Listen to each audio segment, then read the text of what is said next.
If your vocals sound buried, you're probably missing this trick. The first thing I would consider is cutting the 300 to 500 hertz range. A lot of people consider this the Bart Simpson skateboard range because that's where it resonates.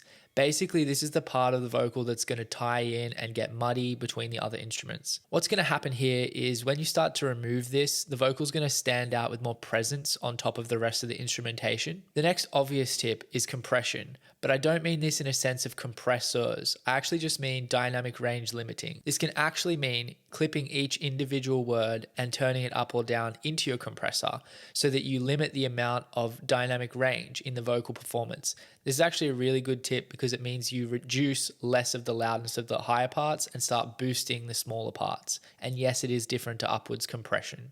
The next tip is to add some presence by boosting the 3000 to 5000 hertz range. To do this, I usually use something like Spectre, which is a multi-band saturator, but you can get away with some really clean EQ like Pro Q3 or Pro Q4. So try out these tips and DM me your results.